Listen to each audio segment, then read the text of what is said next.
Mapagpalang araw po sa inyong lahat. Welcome to DJ Sean Stories. Turn on your notification bell, like and subscribe para sa crime stories araw-araw. Sa panahon ngayon, uso na at maraming gumagamit ng mga ride-hailing apps. Mapamotor man yan, kotse at iba pa. Mas napapadali kasi nito ang araw-araw nating pagbiyahe sa lugar na nais puntahan. Naaalala nyo pa ba nang sumikat ang Uber dito sa Pilipinas ng taong 2014? Ang storya natin ngayon ay tungkol sa isang babae na nag-book ng kotse ng Uber sa Amerika. Ang Uber ay parang Grab sa ating bansa. Matapos mag-book ng babae ng kotse, siya ay sumakay sa sasakyan at nawalang parang bula. Ang babae ay kinilalang si Samantha Josephson o Sam, 21 years old. Si Sam ay mayroong kapatid na 1 taon lang ang tanda sa kanya na si Sydney. Ang nanay ni Sam ay si Marcy at ang kanyang tatay naman ay si Seymour o Mon. Si Sam ay ipinanganak ng August 13, 1997 sa New Jersey, Amerika. Kilala si Sam bilang masayahin at palakaibigan kaya marami siyang naging kaibigan. Masipag din siyang mag-aral at pangarap na maging isang abogado. Mahal na mahal si Sam ng kanyang mga magulang at masaya ang kanilang buong pamilya. Isang beses, bumiyahe ang pamilya ni Sam sa South Carolina para maghanap ng university kung saan mag-aaral si Sam at ang kanyang ate.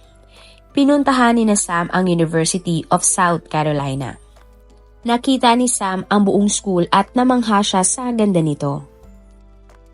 Doon na naisip ni Sam na gusto niyang sa University of South Carolina o USC mag-aral ng kolehiyo at kumuha ng kursong Political Science.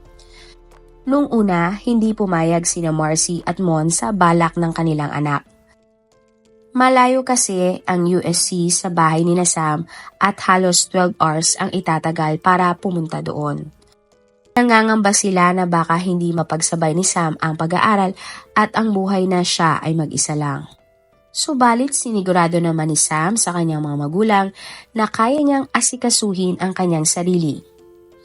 Kaya naman napapayag na ni Sam ang kanyang mga magulang na mag-aral sa South Carolina kahit na malayo ito. Hinatid ni Marcy at Mon si Sam sa USC ng mismong araw ng kanyang 18th birthday. Nang unang taon ni Sam, madalas siyang bisitahin ng kanyang mga magulang sa USC. Nabanggit niya sa kanyang mga magulang na masaya siya sa bago niyang eskwelahan at madali siyang nakapag-adjust. Sumali din si Sam sa Alpha Gamma Delta, isang sorority na tumutulong magpakain sa mga homeless. Nang nasa senior year na si Sam, umupa siya at tumira sa The Hub, kasama ang kanyang best friends na sina Jenny, Tim, Carly at Jordan. Ang The Hub ay ang mamahaling paupahan para sa mga estudyante o parang dorm. Sa tuwing gustong mag-relax ni Sam at ang kanyang mga kaibigan, sila ay nagpupunta sa 5 Points. Ang 5 Points naman ay isang sikat na area kung saan nagpa-party ang mga nag-aaral sa USC. Ito ay puno ng mga bar, restaurant at iba-iba pang mga tindahan. Madalas magpunta sina Sam at ang kanyang mga kaibigan sa 5 Points, kaya naman halos kabisado na nila ito. Hindi naman ito kalayuan sa dorm na kanilang tinutuluyan. Taong 2017, nang nasa 5 Points sila Sam, nakilala niya ang lalaking si Greg. Matapos ang ilang buwan na pag-uusap, nagkaroon ng relasyon sina Sam at Greg. Si Greg ay nag-aaral din sa USC at ahead siya ng 1 taon sa pag-aaral kay Sam. Madalas na magkita sina Sam at Greg sa tuwing sila ay magdi-date. Nakilala din ng mga magulang ni Sam si Greg at nagustuhan naman nila ang lalaki para sa kanilang anak. Taong 2019, si Sam ay nasa senior year na at nakatakdang graduate sa April. Nang mga panahon na ito, naisip ni Sam at ng kanyang mga kaibigan na magpahinga muna mula sa pag-aaral para makapag-relax. Tutal naman, malapit na silang graduate. Kaya nagplano sila na magpunta sa 5 Points noong March 28, 2019. Hindi kasama ni Sam si Greg ng araw na iyon dahil nasa bahay ito ng kanyang kapatid at may pinapanood na laro sa TV. Niyaya ni Sam si Greg na sumama, subalit tumanggi siya dahil maraming umano siyang gagawin. Pero nagte-text at nagtatawagan naman sila ng gabing iyon. Bandang 9:30 ng gabi, tapos na ang larong pinapanood ni Greg kaya naman muli siyang niyaya ni Sam na sumunod sa 5 points. Pero humindi pa din si Greg. Dumating ang 11:30 ng gabi, natapos sa gym si Greg kaya tinawagan siya uli ni Sam. Muli, niyaya ni Sam si Greg na pumunta sa 5 points kaso humindi pa din si Greg. Ang nasa isip kasi ni Greg, magkikita naman sila ni Sam sa susunod na araw at 2 oras din ang layo ni Greg kung nasaan si Sam. Sa loob ng 2 taon na magkasintahan sina Sam at Greg at nasa long distance relationship, nag-install sila ng app na Find My Friends o isang tracking app para malaman nila kung nakauwi na ba ang isa't isa. May ganung app din ang mga kaibigan ni Sam para kung hindi na nila kasama ang isa't isa, alam pa din nila na nakauwi na ng ligtas ang bawat isa. Bandang 12:00 ng madaling araw, nagpunta sina Sam sa bar na The Bird Dog. Doon ay nag-inom sila, nagsayaw at nagkantahan. Patuloy pa din ang pag-uusap ni Sam at Greg sa cellphone. Mayat-mayang ina-update ni Sam si Greg sa mga nangyayari sa kanya. Mga bandang 2:00 ng madaling araw, naisip ni Sam na umuwi na dahil siya ay may part-time job pa kinabukasan. Kaya nagpaalam na si Sam sa kanyang mga kaibigan. At para makauwi, nag-book si Sam ng isang Uber o Grab. Ipinaalam din ni Sam kay Greg na pauwi na siya kaya sinimulan na ni Greg na i-track ang cellphone ni Sam.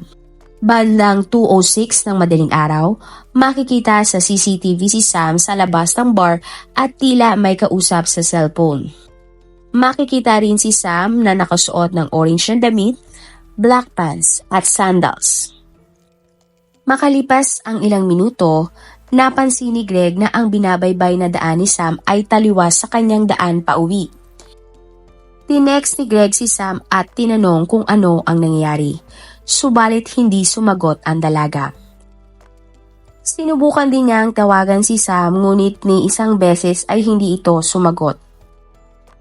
Naisip noon ni Greg na baka may pupuntahan si Sam at galit sa kanya ang kanyang girlfriend. Bandang 2:40 na madaling araw, binalikan na ni Greg ang app. Pero sa pagkakataon na ito, hindi niya na matrack si Sam. Tila tumigil nang gumalaw ang cellphone sa Rosewood, lugar na malayo sa dorm ni Sam. Nagsimula nang mag-alala si Greg kaya kinontak na niya ang kaibigan ni Sam na si Tim at sinabi ang nangyayari. Pumunta naman si Tim at iba pang kaibigan ni Sam sa Rosewood para hanapin si Sam.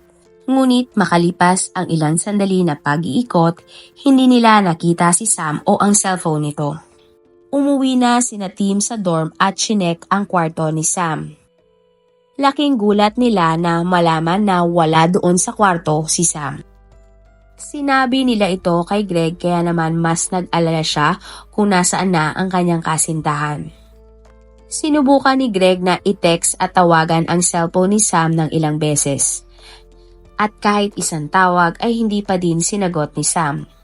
Hanggang sa inantok na si Greg at bandang 5:00 ng madaling araw, siya ay nakatulog kakakontak kay Sam. Mga 8:00 ng umaga, March 29, tinawagan ni Tim si Greg para sabihin na hindi pa din nakakauwi si Sam. Hindi na alam ni Greg ang gagawin kaya naman ipinaalam na ni Greg kay Mercy at Mon na nawawala ang kanilang anak.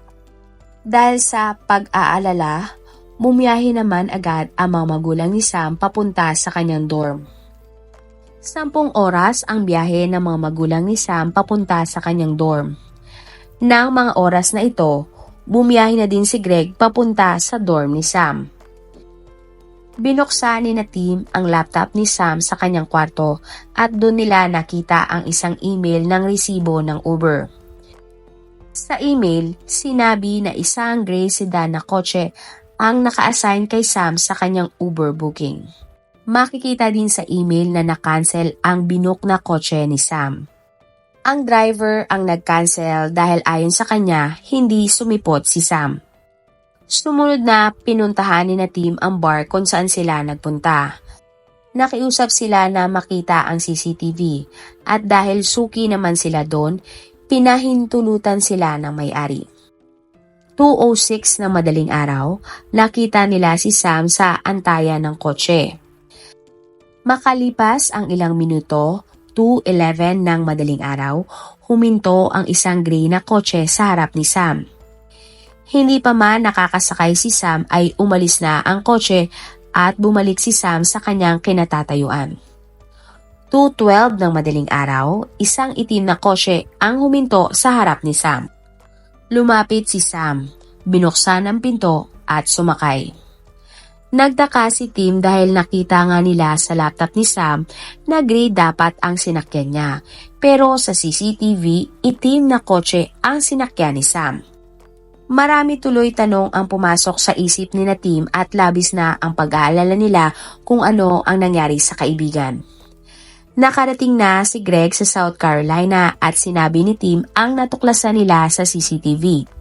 Kaya agad na nag-report sa mga pulis si Greg para sa missing person tungkol kay Sam. Ipinakalat naman ng mga pulis sa iba't ibang lugar ang picture at pagkakakailanlan ni Sam. Sa investigasyon ng mga pulis, lumabas na ilang beses umikot ang kotseng sinakyan ni Sam sa mga bar bago ito pinick up si Sam. Tila nagmamasid ito sa buong lugar at may hinahanap o may pinipili. Hindi malinaw sa CCTV ang mukha ng driver. Wala ding kuha ng CCTV na nahagip ang plate number nito. Sa kabilang banda, sa New Zion, 1 oras ang layo sa South Carolina, may nakitang kakaiba ang 2 hunter ng turkey. Ang mga lalaki ay pangalanan na lang nating Andrew at Ryan. Bandang 1:30 ng hapon, nasa kakahuyan si Ryan nang mahagip niya sa binocular ang isang katawan ng tao. Nang lapitan nila ito, nakumpirma nilang isang tao nga ang kanilang nakita. Subalit sa kasamang palad, wala nang buhay ang babae. Agad na nireport ni Ryan sa mga pulis ang natagpuan nilang labi. Pagkarating ng isang pulis, napansin niya ang babae na puno ng mga saksak at walang sinyalis na dun ito pinatay. Ibig sabihin, dun lang iniwan ang labi nito. Pagbalik niya sa police station, napansin niya ang missing report ng isang babae. Napansin din ng pulis na tila pareho ang suot ng babaeng nakita ni Ryan at ang suot ng babae sa missing report. Itinawag niya ito sa South Carolina Police Station at kumuha sila ng DNA sample para makasigurado na ang babae at si Sam ay iisa. Pero kahit wala pang resulta, pinaniwalaan na ng mga pulis na si Sam ang mga labi. Maya-maya pa, nakarating na si Mercy at Mon sa police station kasabay ni Greg. Nasa istasyon na din sina Tim at iba pang kaibigan ni Sam. Doon na sinabi ng mga pulis ang masamang balita na si Sam ay patay na at natagpuan ang labi niya sa isang damuhan. Labis na kalungkutan ang bumalot sa buong kwarto. Hindi makapaniwala si Marcy at Mon na wala na ang kanilang anak. Tinawagan nila ang ate ni Sam na si Sydney at sa kabilang linya maririnig ang pag-iyak nito. Halos matulala naman si Greg sa kanyang narinig na patay na ang kanyang girlfriend. Labis naman na nabigla si Tim dahil sa nangyari kay Sam. Inilagay sa high alert ang itim na kotse na sinakyan ni Sam dahil ang driver ang person of interest ng mga pulis sa pagkamatay niya. March 30, 2019, namataan ng isang pulis ang itim na kotse na nagmatch sa sasakyan na sinakyan ni Sam. Pinahinto nila ito at pinalabas ang driver. Lalaki ang driver na nakasuot ng hoodie jacket. Bago pa man makapkapan ng mga pulis ang lalaki, tumakbo na ito at tumakas. Hindi naman siya nakalayo at agad na naaresto ng mga pulis. Ang lalaki ay kinilalang si Nathaniel Rowland o Nathan, 24 years old. Sa loob ng kanyang kotse, napansin ng mga pulis ang mga bakas ng dugo.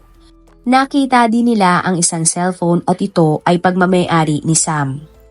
Napag-alaman na sinubukan pa niyang linisin ang bakas ng mga dugo at ang panglinis ay natagpuan sa likod ng kotse. Sa bahay naman ni Nathan, nakuha ang isang patalim na may bahid din ng dugo. Sa lab test, lumabas na dugo ni Sam ang nasa patalim. Kasabay nito, nakumpirma naman ng DNA na si Sam nga ang nakitang labi. Napansin din ng mga pulis na naka-on ang child lock ng sasakyan ng sospek. Ibig sabihin, hindi mabubuksan ang pinto ng kotse mula sa loob. Posibleng nang makapasok si Sam sa kotse ni Nathan, doon na inon ni Nathan ang child lock at hindi na nakalabas pa si Sam. Nakuha din nila ang impormasyon na $100 lang din ang binaybay ng cellphone ni Sam at Nathan. Nalaman din ng mga pulis na ilang beses may sumubok na gamitin ang ATM ni Sam pero hindi ito nagtagumpay dahil hindi niya alam ang PIN.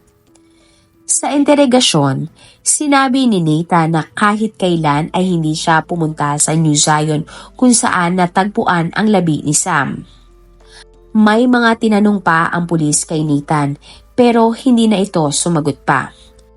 Kinuhana naman ng DNA sample si Nathan at nagmatch ito sa DNA na nakuha sa labi ni Sam. Agad na kinasuhan si Nathan ng kidnapping, murder at possession of a weapon. Siya ay pansamantalang ikinulong habang naghihintay ng kanyang trial. Base sa background check, lumabas na pabalik-balik na pala sa kulungan si Nathan dahil sa mga kasong pagnanakaw, assault o pananakit. Nalaman din nila na lumaki pala si Nathan sa New Zion, ang lugar kung nasaan natagpuan ang labi ni Sam. Taliwas sa una niyang sinabi na kahit kailan ay hindi siya nagpunta sa ganung lugar. Taong 2018, kinasuhan si Nathan ng kidnapping at carjacking. Matapos niyang kidnapin ang isang babae, ay pinagnakawan niya pa. Nakapagpiyansa si Nathan kaya hindi siya nakulong noon. Nahanap naman ng mga pulis ang totoong Uber driver na nabook ni Sam. Ang lalaki ay kinilalang si Marcus, 49 years old. Ayon sa kanya, ang kotseng in-enroll niya sa Uber ay gray sedan. Natanggap ni Marcus ang booking ni Sam at dahil nasa area lang naman siya, tinanggap niya ito. Tinawagan niya umano si Sam ng ilang beses at nagpaikot-ikot sa pick-up point subalit hindi niya nakita si Sam. Hindi naman nagtugma ang DNA ni Marcus sa mga DNA sa labi ni Sam. Kaya naman inalis siya sa listahan ng mga sospek. Doon na napagtanto ng mga pulis na mali nga ang nasakyang Uber ni Sam. Marahil dahil nakainom na si Sam, hindi na niya na-check ang tamang kulay ng kotse at plate number na dapat niyang sakyan. July 20, 2021, nagsimula ang trial ni Nathan. Nag-plead siya ng not guilty dahil wala daw siyang kinalaman sa pagkawala at pagkamatay ni Sam. Pero pinakita ng prosecution ang kuha ng CCTV na tila ini-stalk ni Nathan ang mga bar para maghanap ng bibiktimahin. Makikita din ang kotseng dala ni Nathan ay nasa likod lang ng unang sasakyang huminto sa harap ni Sam. Ibig sabihin, kinuha talaga ni Nathan ang oportunidad na may inaantay na kotse si Sam. Isang witness din ang nagsabi na sinubukang ibenta ni Nathan ang cellphone ni Sam sa kanya. Nang makita niya na babae ang nasa screen ng cellphone, nagduda daw siya at hindi ito binili. Tumistigo naman laban kay Nathan ang kanyang girlfriend na si Maria. Ayon kay Maria, umuwi si Nathan na marumi ang suot at ang kotse nito ay may mga bakas ng dugo. Nakita ni Maria ang kotse ni Nathan sa TV na siyang kumidnat kay Sam at dun niya nakumpirma na ang boyfriend niya ang pumatay sa dalaga. Ayon naman sa tatay ni Nathan, nagising lang daw ang kanyang anak na wala na ang susi ng sasakyan nito kaya posibleng ibang tao ang pumatay kay Sam. Ilan naman sa kaibigan ni Nathan ang nagsabi na buong gabi nilang kasama si Nathan at lasing ito kaya paanong makakagawa ng krimen. Pero ng July 27, 2021, napatunayang guilty si Nathan sa pagpatay kay Sam. Hinatulan si Nathan ng habang buhay na pagkakulong. Ayon sa judge, wag nang subukan ni Nathan umapela pa dahil hindi niya bibigyan ito ng mababang hatol. Para kasi sa kanya, walang puso si Nathan at nagawa niya ang napakasamang krimen para lang sa pera. Masaya ang buong pamilya ni Sam, si Greg at lahat ng nakakilala kay Sam sa hatol kay Nathan. Itinayo ni Marcy at Mon ang isang foundation. Ang foundation ay nagtuturo sa mga tao tungkol sa kaligtasan ng paggamit ng ride-hailing apps. Sumusuporta din ito sa mga charitable foundation at nagbibigay ng mga scholarship. Tinanggap naman ng mga magulang ni Sam ang kanyang diploma nang matapos ang graduation sa USC. Ginawa naman ng mambabatas ng South Carolina ang Sam's Law o ang batas na ipinangalan kay Sam na tungkol sa paggawa ng mga batas hinggil sa kaligtasan ng mga ride-hailing apps. Napirmahan ito at naging isang ganap na batas ng January 2023. Ano sa tingin nyo ang moral story ng kwentong ito? Para po sa akin, kung may mga kaibigan tayo na galing sa galaan, lalo na at inuman, samahan natin sila kung sasakay sila ng mga ride-hailing apps. Dahil hindi natin alam kung baka tama pa ba ang kanilang mga sasakyan o dahil sa kahiluhan at kapaguran ay mali ang kanilang mga sinakyan. Kayo, ano pa ang iba bang payong maibibigay nyo tungkol sa kwentong ito? Marami pong salamat sa inyong panonood. Meron ba kayong mga kwento na gusto nyong i-share sa ating mga manonood? O kung may personal po kayong kwento na gusto nyong i-feature sa ating channel, i-comment down below nyo lang ang inyong mga suggestions. Para naman po sa dagdag kalaman, i-subscribe nyo din po at i-follow ang ating iba pang YouTube channel katulad ng Tagalog Facts and Mysteries by DJ Sean at Manila Boy Wonder Philippines. Marami pong salamat sa pagsuporta nyo sa aming mga channel. God bless everyone!